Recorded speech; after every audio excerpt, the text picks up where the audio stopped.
विशेषण नाम सर्वनामाबद्दल विशेष माहिती सांगून नामाची व्याप्ती मर्यादित करणाऱ्या विकारी शब्दाला विशेषण म्हणून ओळखलं जातं। जसं विशेषण हे नाम आणि सर्वनामाबद्दल विशेष माहिती सांगतं, अगदी त्याच पद्धतीने विशेषण हे विशेषणाबद्दल सुद्धा विशेष माहिती सांगतं। त्यामुळे विशेषणाबद्दल विशेष माहिती सांगणाऱ्या विकारी शब्दाला सुद्धा विशेषण म्हणून ओळखलं जातं। विशेषण हे वाक्यामध्ये कधीही स्वतंत्र येत नाही। विशेषण हे नेहमी नामासोबत येत असतं। विशेषणाला विभक्ती प्रत्यय लावण्याची पद्धत नाही। हे काही महत्त्वाचे मुद्दे आहेत या विशेषणाच्या संदर्भात। इथं अपेक्षित आहे व्याख्या। नामाबद्दल विशेष माहिती देणाऱ्या विकारी शब्दाला विशेषण म्हणून ओळखलं जातं। इथं काही उदाहरणं दिलेली आहेत। चांगली मुले, काळा कुत्रा, 5 टोप्या। चांगली मुले, चांगली हे मुलांबद्दल विशेष माहिती देणारं विशेषण। काळा कुत्रा या प्राण्याबद्दल विशेष माहिती देणारं विशेषण। आणि 5 टोप्या, टोप्यांबद्दल संख्यात्मक विशेषण 5 हा शब्द देत असतो, ही संख्या देत असते। त्यामुळे विशेषण हे नेहमी नामाबद्दल विशेष माहिती देण्यासाठी येतं। हा मुद्दा इथं लक्षात घ्यायचा आहे। आता या प्रकरणामध्ये एक महत्त्वाची संकल्पना आहे, ती म्हणजे विशेष्य। विशेष्य म्हणजे नाम, पण असं नाम जे नाम विशेषणासोबत येतं।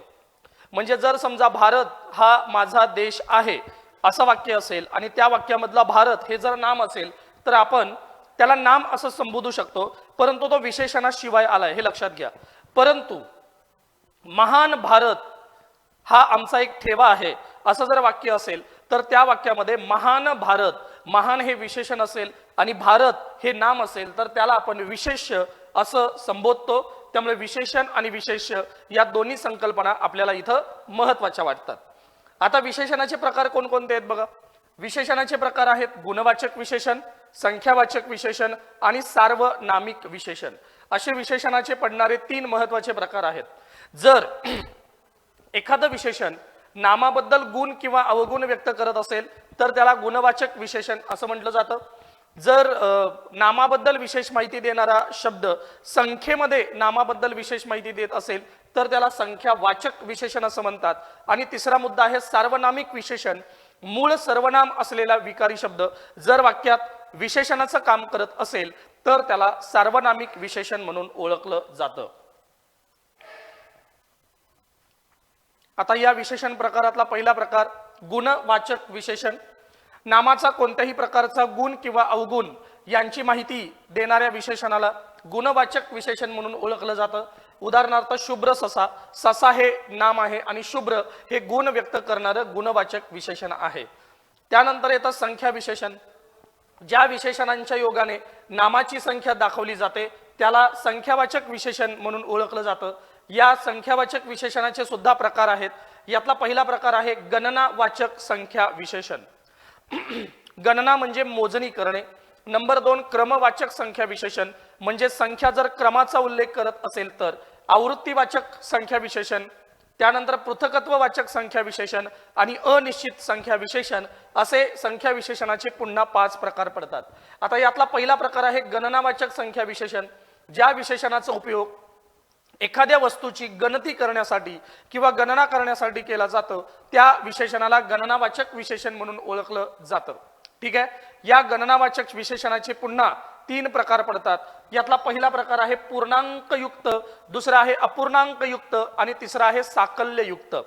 म्हणजे पूर्णांकयुक्त गणनावाचक, गणना करणारी मोजणी करणारी ती संख्या ही जर पूर्ण स्वरूपात असेल तर त्याला पूर्णांकयुक्त गणनावाचक असं म्हणतात। उदाहरणार्थ 5, 6, 18, 12 या संख्या पूर्ण स्वरूपामध्ये आहेत म्हणून त्यांना पूर्णांकवाचक असं म्हटलं गेलं। नंबर 2 अपूर्णांकवाचक। जर संख्या अपूर्ण असेल आणि ती एखाद्या नामाबद्दल नामाची गणती करत असेल तर अपूर्णांकवाचक संख्या विशेषण म्हणून त्याला ओळखलं जातं। उदाहरणार्थ पावशेर, अर्धा, सव्वा, दीड ही विशेषणं म्हणून जर आली आणि ती गणना करण्यासाठी आली तर ती अपूर्णांकवाचक गणनायुक्त मानलं गेलं। साकल्यवाचक म्हणजे नेमकं काय बघा। साकल्यवाचकामध्ये एक महत्त्वाचा मुद्दा आहे। इथं 2 अर्थ व्यक्त होणं अपेक्षित आहे। पहिलं सर्व आणि दुसरं जेवढे आहेत तेवढे। सर्व अर्थ हे पण व्यक्त झाला पाहिजे आणि जेवढे आहेत तेवढे हा सुद्धा अर्थ व्यक्त झाला पाहिजे। एक उदाहरण, आमच्या घरातील 5 भावंडे अधिकारी झाली. आमच्या घरातील 5 भावंडे अधिकारी झाली या उदाहरणाचा जर आपण विचार केला तर याचा अर्थ असा होतो की घरातील सर्व मुले अधिकारी झाली म्हणजे सर्व अर्थ. आणि नंबर 2, घरातील 5 भावंडे अधिकारी झाली याचा अर्थ जेवढे आहेत तेवढे सगळे अधिकारी झाले म्हणजे घरात आहेत किती, एकूण 5 जण आहेत म्हणजे सर्वच्या सर्व अधिकारी झाले आणि जेवढे आहेत तेवढे अधिकारी झाले. असे दोन्ही अर्थ जर त्या शब्दामधून पूर्ण होत असतील तर ते साकल्य वाचक मानलं जातं. 5ही मैत्रिणी म्हणजे मैत्रिणी एकूण 5 आहेत सर्वच्या सर्व या अर्थाने. 2ही भाऊ म्हणजे भाऊ एकूण 2 आहेत आणि सर्वच्या सर्व अर्थाने. असे दोन्ही अर्थ जर व्यक्त होत असतील तर त्याला साकल्य वाचक असा शब्द वापरला गेला. साकल्य आणि अपूर्णांक आणि पूर्णांक हे समजून घ्या. गणनावाचक संख्या विशेषणाचे हे 3 प्रकार आहेत. पहिलं पूर्णांक, दुसरं अपूर्णांक आणि तिसरं साकल्य वाचक. आता त्यानंतर आहे क्रमवाचक संख्या विशेषण. वाक्यामधील जे विशेषण वस्तूचा क्रम दर्शवतं त्या विशेषणाला क्रमवाचक विशेषण असं म्हणतात. उदाहरणार्थ पहिले दुकान म्हणजे दुकानाचा क्रम, 7वा बंगला बंगल्याचा क्रम, 5वे वर्ष वर्षाचा क्रम, 18वे पुस्तक पुस्तकाचा क्रम. जर एखादी संख्या क्रम व्यक्त करत असेल तर त्या विशेषणास क्रमवाचक संख्या विशेषण म्हटलं जातं. पुढे आहे आवृत्तीवाचक संख्या विशेषण. आवृत्ती म्हणजे ती संख्या किंवा ते विशेषण हे पट व्यक्त करत असतं. इथं उदाहरण पहा, तिप्पट मुले, दुप्पट रस्ता, दुहेरी रंग. तिप्पट, दुप्पट आणि दुहेरी हे पट व्यक्त करणारी विशेषण आहेत आणि जर पट व्यक्त होत असेल तर त्याला आवृत्तीवाचक संख्या विशेषण मानलं जातं. त्यानंतर आहे पृथकत्ववाचक संख्या विशेषण. पृथकत्ववाचक संख्या विशेषण. आता बघा, पृथकत्वामध्ये काय होतं, मुलींनी 5-5चा गट करा, प्रत्येकाने 4-4 प्रश्न सोडवा. तर इथे 5-5, 4-4 अशी द्विरुक्ती होऊन ज्यावेळेला संख्या विशेषण येतात त्यावेळेला ती पृथकत्ववाचक संख्या विशेषण म्हणून ओळखली जातात. आणि त्यानंतरचा मुद्दा येतो तो अनिश्चित संख्या विशेषण. म्हणजे नामाबद्दल माहिती देणारी एखादी संख्या ही नेमकी किती आहे हेच निश्चित नसेल तर त्याला अनिश्चित संख्या विशेषण म्हणून ओळखलं जातं. उदाहरणार्थ काही मुले, थोडी जागा, भरपूर पाणी.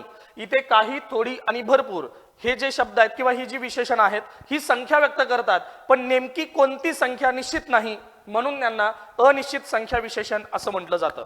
बघा, संख्या विशेषणाचे प्रकार. पहिलं गणनावाचक म्हणजे गणना किंवा गणती व्यक्त करणारं.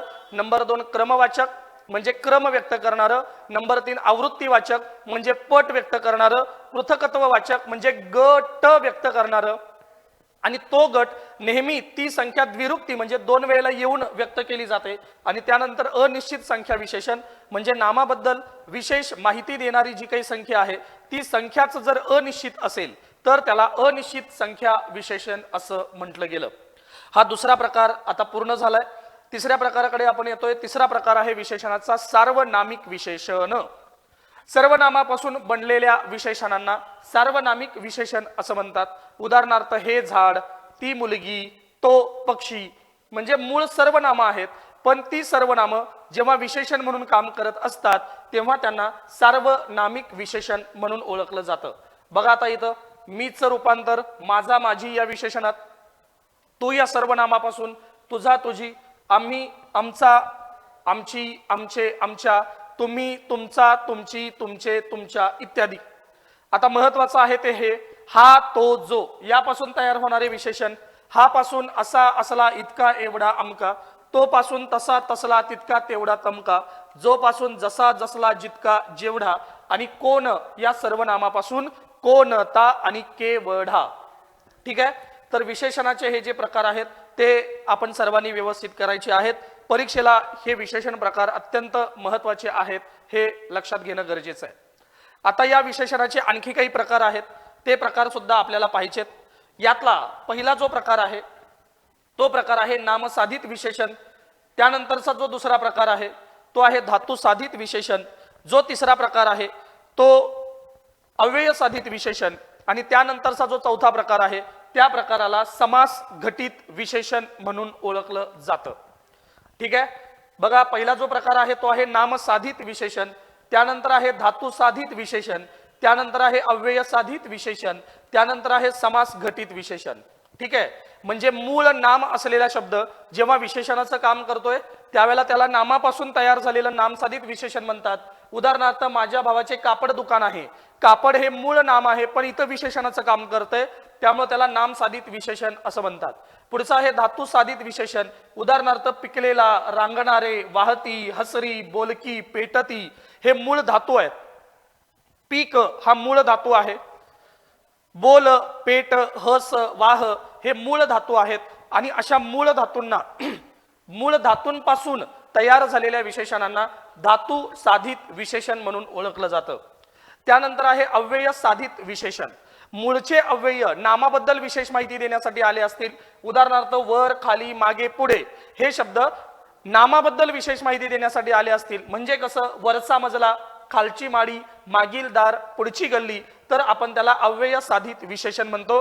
मूळ अव्यय पण काम करतायत विशेषणाचे. त्यानंतर समास घटित विशेषण.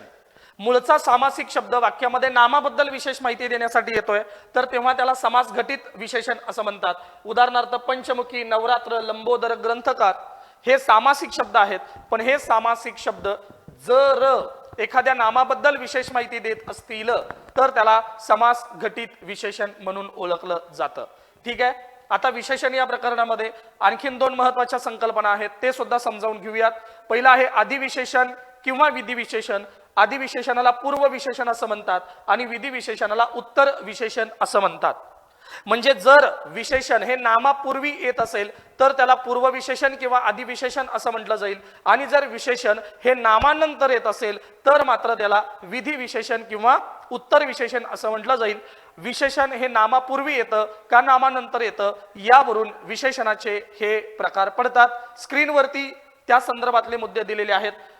पॉज करून तुम्ही 1-2 मिनिटं हे वाचून घेऊ शकता.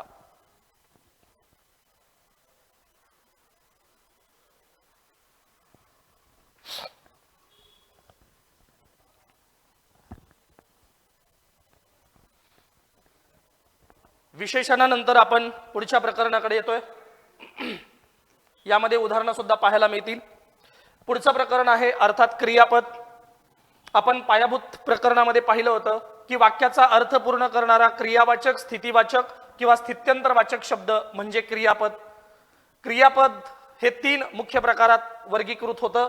क्रियावाचक म्हणजे जे क्रियापद कर्त्याची क्रिया व्यक्त करतं त्याला क्रियावाचक क्रियापद असं म्हणतात. स्थितीवाचक क्रियापद जे क्रियापद कर्त्याची स्थिती व्यक्त करतं त्याला स्थितीवाचक क्रियापद असं म्हणतात. आणि स्थित्यंतरवाचक क्रियापद जे क्रियापद कर्त्याची स्थित्यंतर म्हणजे कर्त्यामध्ये झालेला बदल व्यक्त करत असतं त्या क्रियापदास स्थित्यंतरवाचक क्रियापद म्हणून ओळखलं जातं. आपण क्रियापदांचे काही प्रकार या ठिकाणी बघणार आहोत. फक्त त्याची एक जुजबी माहिती घेत आपण पुढे जाणार आहोत. यातला पहिला प्रकार आहे क्रियापदाचा सकर्मक क्रियापद. ज्या क्रियापदास वाक्याचा अर्थ पूर्ण करण्यासाठी कर्माची गरज असते त्या क्रियापदास सकर्मक क्रियापद असं म्हणतात. नंबर 2 अकर्मक क्रियापद. ज्या क्रियापदास वाक्याचा अर्थ पूर्ण करण्यासाठी कर्माची गरज लागत नाही त्या क्रियापदास अकर्मक क्रियापद असं म्हणतात. क्रियापदाचा आणखीन एक प्रकार आहे तो आहे उभयविध. उभय याचा अर्थ 2 किंवा 2 पेक्षा जास्त. उभयविध क्रियापद हे एकाच वेळेला सकर्मक आणि अकर्मक अशा पद्धतीचे गुण दाखवत असतात. म्हणजे एका वाक्यामध्ये ते क्रियापद कर्माची गरज असल्यामुळे सकर्मक असतं आणि दुसऱ्या वाक्यामध्ये ते क्रियापद कर्माची गरज नसल्यामुळे अकर्मक असतं. तर अशा क्रियापदास उभयविध क्रियापद असं म्हणतात. आणि उभयविध क्रियापदाचं उदाहरण जर आयोगाला तुम्हाला विचारायचं असेल तर त्यासाठी आयोगाला 2 उदाहरणं द्यावी लागतील. एक उदाहरण सकर्मक क्रियापदाचं असणार आहे आणि दुसरं उदाहरण अकर्मक क्रियापदाचं असणार आहे. उदाहरणार्थ पहिलं उदाहरण दिलंय त्याने घराचे दार उघडले. उघडणारा कोण? तो वाक्यातला कर्ता आहे. दार उघडले गेले का? हो, दार वाक्यातलं कर्म आहे म्हणजे उघडले. हे जे क्रियापद इथं दिलेलं आहे हे क्रियापद सकर्मक आहे कारण वाक्यात एक कर्म येतो. आता दुसरं उदाहरण आहे त्याच्या घराचे दार उघडले. उघडणारा कोण? वाक्यात कोण नाहीये. उघडणारे काय? दार. दार हा वाक्यातला कर्ता आहे म्हणजे क्रमांक 2च्या वाक्यामध्ये कर्म नाही म्हणजे दुसरं जे वाक्य आहे ते वाक्य अकर्मक आहे. म्हणजे उघडले क्रियापद एकच आहे पण ते एका वाक्यामध्ये कर्म घेऊन येतं म्हणजे सकर्मक आणि दुसऱ्या वाक्यामध्ये कर्माशिवाय येतं म्हणजे अकर्मक, असे दोनही गुणधर्म उघडले हे क्रियापद दाखवत असल्यामुळं त्या क्रियापदाला आपण काय म्हणू, उभयविध क्रियापद असे म्हणणार आहोत. ठीक आहे. त्यानंतर द्विकर्मक क्रियापद. जर क्रियापदाला वाक्यात दोन कर्मांची आवश्यकता असेल, त्यातला एक कर्म हे प्रत्यक्ष असेल, दुसरं कर्म अप्रत्यक्ष असेल, तर त्या क्रियापदास द्विकर्मक क्रियापद असं म्हणतात, जे की यापूर्वी आपण पाहिलेलं आहे. त्यानंतर क्रियापदाचा एक प्रकार येतो, तो आहे भावकर्तृक किंवा अकर्तृक क्रियापद.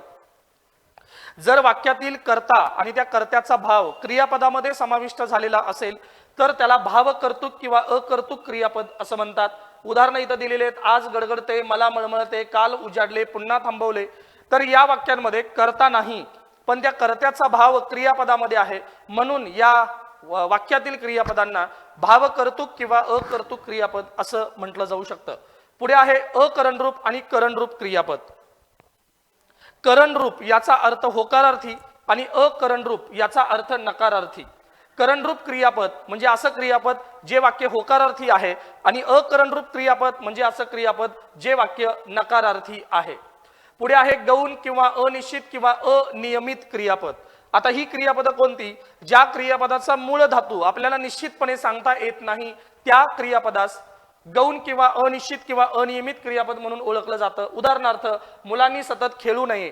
नये या क्रियापदातला मूळ धातू निश्चित सांगता नाही येत. नको, पाहिजे, आहे, नव्हे ही क्रियापद अशी आहेत की ज्यातील मूळ धातू निश्चितपणे सांगता येत नाही, म्हणून या क्रियापदांना गौण किंवा अनिश्चित किंवा अनियमित क्रियापद असं म्हणतात. पुढे आहे शक्य क्रियापद. आपण प्रयोगामध्ये कर्मणी प्रयोगामध्ये शक्य कर्मणी हा भाग पाहिला होता. क्रियापदामध्ये सुद्धा शक्य क्रियापद हा प्रकार आहे. जे क्रियापद कर्त्याची क्रिया करण्याची शक्यता व्यक्त करतं त्याला आपण शक्य क्रियापद म्हणून ओळखतो. पुढचा प्रकार आहे प्रयोजक क्रियापद. इथं कर्ता स्वतः क्रिया करत नाही, दुसरा कोणीतरी ती क्रिया करण्यासाठी त्याला भाग पाडतो आहे. क्रियापद रूप जर अशा पद्धतीचं असेल, प्रयोजकत्व क्रियापदातून व्यक्त होत असेल तर त्याला प्रयोजक क्रियापद असं म्हणतात. आई मुलाला हसवते. इथं हसणारा मुलगा आहे पण मुलगा स्वतः हसत नाही, आईकडून तो हसवला जातोय, म्हणजे इथं क्रियापद प्रयोजकत्व दाखवतंय, म्हणून याला प्रयोजक क्रियापद असं म्हणतात. शिक्षक विद्यार्थ्यांना शिकवतात. इथं विद्यार्थी स्वतःहून शिकले जात नाहीयेत तर शिक्षकांकरवी ते शिकवले जात आहेत, म्हणून इथं सुद्धा प्रयोजक क्रियापद असलेलं आपल्याला दिसतं.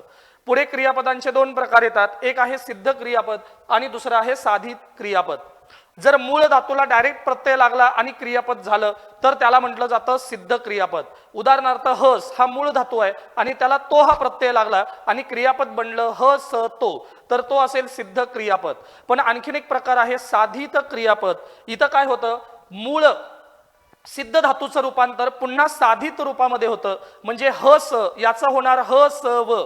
ह स तो याला म्हटलं गेलं सिद्ध क्रियापद, पण ह स याचं झालं हसव साधित रूप आणि त्याला प्रत्यय लागला ह स वि तो, तर ते झालं साधित क्रियापद. तर सिद्ध आणि साधित क्रियापदावरती सुद्धा प्रश्न विचारले जातात.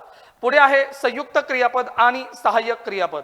आता ही संकल्पना अत्यंत महत्वाची आहे, लक्षात घ्या. संयुक्त क्रियापद आणि मुख्य क्रियापद. ओके. आता संयुक्त क्रियापदामध्ये काय होतं, धातुसाधित आणि त्यानंतर आलेलं क्रियापद. आता धातुसाधित म्हणजे काय याचं स्पष्टीकरण करण्याला आता आपल्याकडे वेळ नाही, आपण क्लासमध्ये ही गोष्ट पाहिलेली आहे. क्रियापदाला मदत करण्यासाठी येणारा जो क्रियावाचक शब्द आहे त्याला आपण धातुसाधित असं म्हणतो. तर धातुसाधित आणि त्यानंतर आलेलं क्रियापद या दोघांनी मिळून जर एकच अर्थ व्यक्त केला असेल तर ते दोन शब्द मिळून त्या ठिकाणी संयुक्त क्रियापद होतात आणि त्याच संयुक्त क्रियापद असलेल्या वाक्यातील मुख्य क्रियापद जो शेवटी येतो धातुसाधितानंतर त्याला आपण सहाय्यक क्रियापद म्हणून ओळखतो. आता उदाहरणार्थ इथं दिलंय बघा, एवढा लाडू खाऊन टाक. एवढा लाडू खाऊन टाक. इथं धातुसाधित आणि त्यानंतर आलेलं क्रियापद म्हणजे खाऊन टाक. खाऊन हे धातुसाधित आहे आणि टाक हे त्यानंतरचं आलेलं क्रियापद आहे. दोघांनी मिळून एकच क्रिया व्यक्त केली. खाऊन टाक या क्रियेमध्ये केवळ खाण्याची क्रिया आहे. खाणे आणि टाकणे अशा दोन क्रिया इथं अपेक्षित नाहीत. इथं एकच क्रिया आहे, म्हणून इथं संयुक्त क्रियापद आहे. खाऊन टाक या दोन शब्दांना एकत्रितपणे आपण संयुक्त क्रियापद असं म्हणतो आणि ज्या वाक्यामध्ये संयुक्त क्रियापद येतं त्याच वाक्यामध्ये सहाय्यक क्रियापद येतं. त्यामुळे खाऊन टाक या क्रियापदातील केवळ टाक हे जे क्रियापद आहे ते क्रियापद सहाय्यक क्रियापद म्हणून ओळखलं जातं.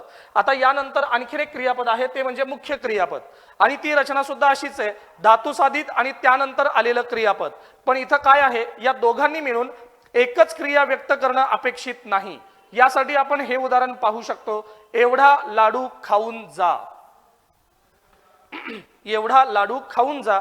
खाऊन हे धातुसाधित आहे आणि जा हे क्रियापद आहे. म्हणजे धातुसाधित आणि त्यानंतर आलेलं क्रियापद या दोघांनी मिळून वेगवेगळ्या क्रिया व्यक्त केलेल्या असतील. आता इथं बघा, खाऊन जा, इथं क्रिया आहे खाण्याची आणि नंतर जाण्याची, दोन्ही वेगवेगळ्या क्रिया आहेत. त्यामुळे या ठिकाणी संयुक्त क्रियापद कधीच येत नाही. संयुक्त क्रियापद कधी येईल, जिथं दोघांनी मिळून एकच क्रिया व्यक्त केली आहे. उदाहरणार्थ खाऊन टाक, तिथं क्रिया एकच आहे, संयुक्त क्रियापद सहाय्यक क्रियापद. इथं क्रिया वेगवेगळ्या आहेत, इथं फक्त मुख्य क्रियापद असेल आणि एवढा लाडू खाऊन जा या वाक्यातील मुख्य क्रियापद असेल फक्त जा. ठीक आहे. क्रियापद या प्रकरणामध्ये क्रियापदांचे जेवढे काही प्रकार आहेत महत्वाचे, ते सगळे प्रकार आपण अभ्यासलेले आहेत. ठीक आहे. क्रियापद हे अत्यंत महत्वाचं प्रकरण आहे, कारण या प्रकरणामध्ये साधारणतः क्रियापदाचे आपण 16 उपप्रकार पाहिलेले आहेत. अशा पद्धतीनं आपण ज्या शब्दांच्या जाती आहेत त्या शब्दांच्या जाती पूर्ण केलेल्या आहेत. शब्दांच्या जातीमधल्या पूर्ण म्हणजे शब्दांच्या महत्वाच्या सव्यय किंवा विकारी शब्द पूर्ण केलेले आहेत. पुढे अजून 4 जाती आपल्याला बघायच्या आहेत. यामध्ये नाम, सर्वनाम, विशेषण आणि क्रियापद, यामध्ये जेवढं काही महत्वाचं आहे प्रकार उपप्रकार त्या सगळ्यांच्या संदर्भात आपण चर्चा केलेलीच आहे. आता पुढे येऊयात अव्ययांकडे. अव्ययांमध्ये केवळ प्रयोगी अव्यय आता आपल्याला बघायचं आहे. ठीक आहे. 4ही अव्यय आपण पाहणार आहोत. प्रत्येक मुद्द्याला न्याय देण्याचा इथं आपला प्रयत्न आहे. फक्त तुम्ही अभ्यास करत असताना या रिव्हिजन लेक्चरचा निश्चितपणे तुम्हाला फायदा होईल. परंतु जर आपला क्लास झाला असेल तर या क्लासमध्ये झालेले प्रत्येक मुद्दे हे तुमचे रिव्हिजन होणं अपेक्षित आहे. इथं वेळेअभावी आपण ज्या महत्वाच्या मुद्द्यांवर चर्चा करणार आहोत तेवढेच मुद्दे आपण घेत चाललोय, परीक्षेसाठी उपयुक्त असणारे. त्यामुळे तुम्हाला याचा पूर्ण अंदाज आहे. केवळ प्रयोगी अव्यय म्हणजे नेमकं काय, आपल्या मनातील दुःख, आश्चर्य इत्यादी भावना व्यक्त करणाऱ्या अविकारी शब्दांना केवळ प्रयोगी अव्यय किंवा उद्गारवाची शब्द असं म्हणतात. आपल्या मनातील ज्या भावना आहेत, साधारणतः 9 प्रकारच्या भावना आहेत, तुम्हाला या प्रकरणामध्ये कळतील. केवळ प्रयोगी अव्ययांची वैशिष्ट्ये काय आहेत, तर या केवळ प्रयोगी अव्ययांना भावनांचा स्फोट म्हणून ओळखलं जातं. केवळ प्रयोगी अव्यय वाक्याच्या आरंभी येतात. केवळ प्रयोगी अव्यय वाक्याचा भाग नसतात. केवळ प्रयोगी अव्यय म्हणजे स्वतंत्र उद्गार आहेत. केवळ प्रयोगी अव्ययांना भावनेच्या दृष्टीने महत्व असते पण अर्थाच्या दृष्टीने नसते. केवळ प्रयोगी अव्यय यांना विभक्ती प्रत्यय लागत नाही आणि त्यांचा वाक्यात केवळ उपयोग होतो, म्हणून त्यांना केवळ प्रयोगी अव्यय असं म्हटलं जातं. मग केवळ प्रयोगी अव्ययांचा नेमका उपयोग काय, तर भाषा शैलीत भर टाकणे हाच केवळ प्रयोगी अव्यय यांचा उपयोग आहे. आपल्याला परीक्षेला केवळ प्रयोगी अव्ययांचे प्रकार आणि त्यामध्ये येणारे अव्यय विचारले जातात. बघा, आता केवळ प्रयोगी अव्ययाचा पहिला प्रकार आहे हर्षदर्शक, दुसरा आहे शोकदर्शक, आश्चर्यदर्शक, प्रशंसादर्शक, संमतीदर्शक, विरोधदर्शक, तिरस्कारदर्शक आणि संबोधनदर्शक आणि मौनदर्शक. ठीक आहे. आपण क्लासमध्ये हे सगळे अव्यय तोंडपाठ करून घेतलेले आहेत, हे लक्षात घ्या. त्यामुळे पहिल्यांदा जे विद्यार्थी हा व्हिडिओ पाहतायत त्यांना विनंती असेल की कृपया अंदाज लावून हे प्रश्न सोडवता येत नाहीत, यासाठी तुम्हाला याचे उपप्रकार आणि त्यामध्ये येणारे अव्यय पाठच करावे लागणार आहेत. ठीक आहे. क्लासमध्ये याचं पाठांतर घेतलेलं असल्यामुळं इथं आपण जास्त वेळ खर्च न करता याच प्रकरणातल्या पुढच्या मुद्द्याकडे येऊयात. केवळ प्रयोगी अव्ययामध्येच व्यर्थ उद्गारवाचक अव्यय सुद्धा येतात. व्यर्थ उद्गारवाचक अव्ययांचं वैशिष्ट्य, यांना अर्थाच्याही दृष्टीनं महत्व नाही आणि भावनेच्याही दृष्टीनं महत्व नाही.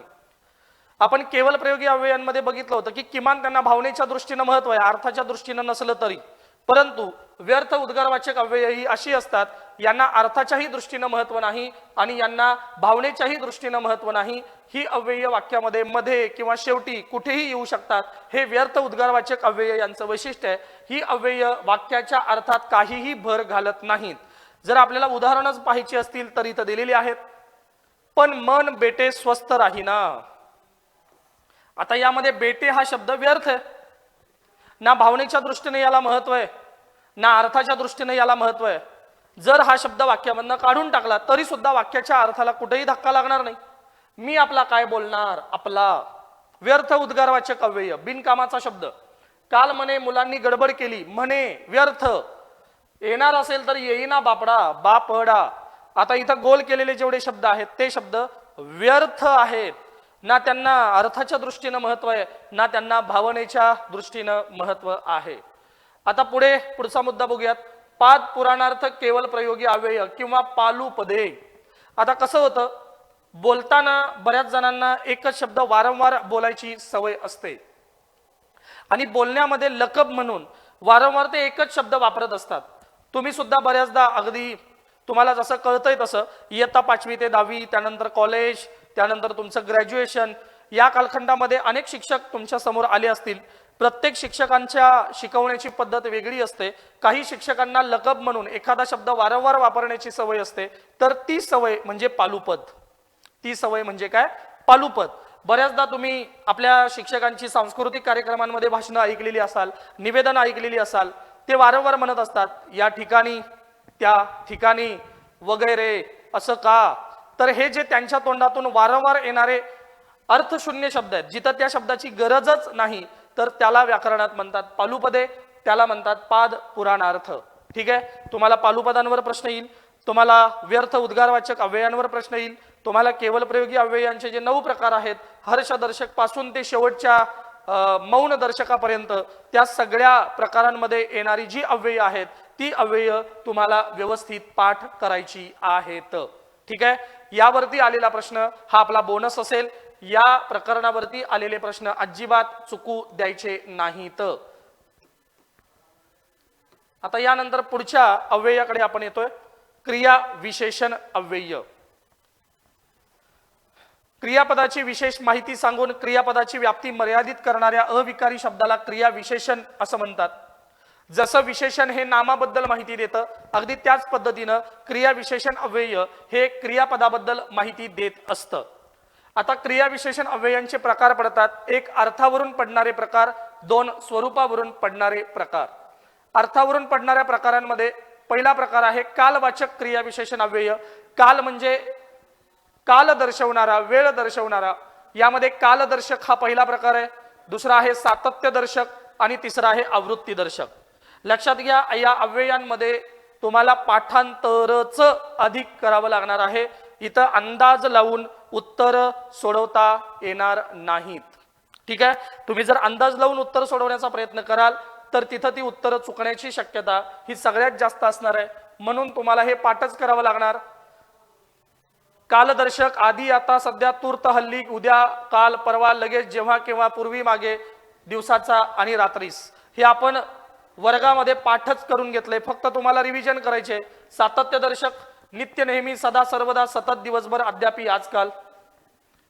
आवृत्तीदर्शक फिरून फिरून, वारंवार, दररोज, पुन्हा पुन्हा, सालोसाल, क्षणोक्षणी, एकदा, दोनदा. कालवाचक नंतर पुढचा आहे स्थलवाचक. यामध्ये पुन्हा 2 प्रकार येतात, स्थितीदर्शक आणि गतिदर्शक. त्यानंतर रीतिवाचक मध्ये प्रकारदर्शक, अनुकरणदर्शक आणि निश्चयदर्शक. त्यानंतर संख्यावाचक किंवा परिमाणवाचक. त्यानंतर प्रश्नार्थक क्रिया विशेषण अव्यय, निषेधार्थक क्रिया विशेषण अव्यय, हे अर्थावरून पडणारे प्रकार आहेत. त्यानंतर स्वरूपावरून पडणाऱ्या प्रकारांमध्ये सिद्ध क्रिया विशेषण अव्यय, साधित क्रिया विशेषण अव्यय. यामध्ये प्रत्यय साधित क्रिया विशेषण अव्यय आणि त्यांचे असलेले प्रकार. आपण क्रिया विशेषणामध्ये अगदी समास म्हणजे सामासिक क्रिया विशेषण अव्यय कसा आहे, एखादा सामासिक शब्द हा क्रियापदाबद्दल कशा पद्धतीने विशेष माहिती देतो, इथपर्यंतची माहिती या प्रकरणामध्ये आपण बघितलेली आहे. ठीक आहे, त्यामुळे स्वरूपावरून पडणारे प्रकार, अर्थावरून पडणारे प्रकार, त्या उपप्रकारांमध्ये येणारी अव्यय ही तुम्हाला पाठच करायची आहेत. इथं पाठांतराशिवाय पर्याय नाही, जर प्रश्न जर डिटेलमध्ये आला तर. पण गेल्या वर्षीच्या पूर्व परीक्षेत शब्दयोगी अव्ययावर आलेला प्रश्न हा अतिशय प्राथमिक दर्जाचा होता. म्हणजे शब्दाला जोडून येणाऱ्या अव्ययाला काय म्हणाल. अगदी त्याच पद्धतीनं सामान्य दर्जाचा प्रश्न आला तर तो प्रश्न सुद्धा आपल्यासाठी अत्यंत महत्त्वाचा बोनस असेल. पण तरीही मी वारंवार असं सांगेन की ज्यांनी कोणी क्लास कंटिन्यू केलाय, वेळ यासाठी दिलेला आहे, त्यांनी मात्र एकदा ह्या गोष्टी आपल्या पूर्ण झालेल्या असल्यामुळं तुम्हाला डिटेलमध्ये तयारी करायला काहीही हरकत नाही. पण पहिल्यांदा जे या गोष्टी बघतायत खूप टेन्शन घ्यायची गरज नाही, फक्त या अव्ययाची जी संकल्पना आहे ती संकल्पना तुम्हाला व्यवस्थित माहिती करून घ्यायची आहे, एवढंच तुमचं काम. यानंतर पुढे येतं शब्द योगी अव्यय.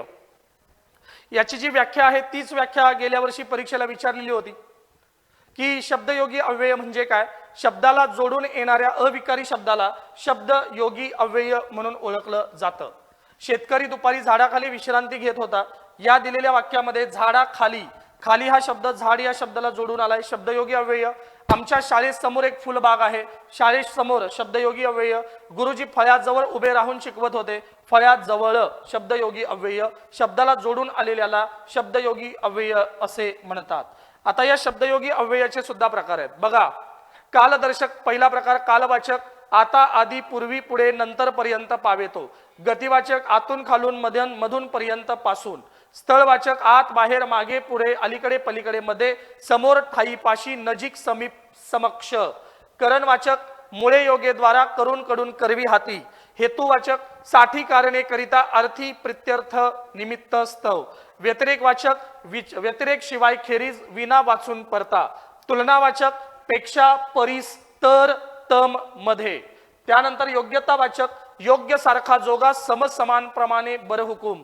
कैवल्यवाचक पण फक्त केवळ ना च मात्र. संग्रहवाचक सुद्धा देखील बरीक ही पण फक्त केवळ. संबंधवाचक संबंधी विषयी विषयी. साहचर्यवाचक सह संगे सकट सहित सवे निशी समवेत बरोबर. त्यानंतर भागवाचक पैकी पोटी आतून. विनिमयवाचक बद्दल बदली जागी ऐवजी. दिक्वाचक प्रत प्रति कडे लागी. विरोधवाचक विरुद्ध उलटे उलट विन. आणि शेवटचा आहे परिमाणवाचक भर. तर अशा पद्धतीनं परिमाणवाचकापर्यंतचे 16 उपप्रकार आहेत शब्दयोगी अव्ययाचे. आणि त्यामध्ये जी अव्यय येतात ती तुम्हाला तोंडपाठच असणं गरजेचं आहे, कारण इथं कोणतंही लॉजिक चालत नाही. पण मी पुन्हा आठवण करून देईन गेल्या वर्षीच्या प्रश्नाची. प्रश्न हा प्राथमिक दर्जाचा आहे, त्यामुळे अजिबात घाबरायचं काम नाही. जर अशा पद्धतीने वरवरचे प्रश्न आले तर त्याचं उत्तर तुम्हाला निश्चितपणे देता येईल, पण तयारी असेल तर सखोल तयारीनं गेलेलं कधीही उत्तम. त्यानंतर साधित शब्दयोगी अव्यय आहेत, एवढ्या डिटेल करण्याची तुम्हाला अजिबात आवश्यकता नाही. शुद्ध शब्दयोगी अव्यय ही संकल्पना मात्र व्यवस्थित करून जायची. स्क्रीनवरती हे मुद्दे दिलेले आहेत, फक्त एकदा वाचून घ्या.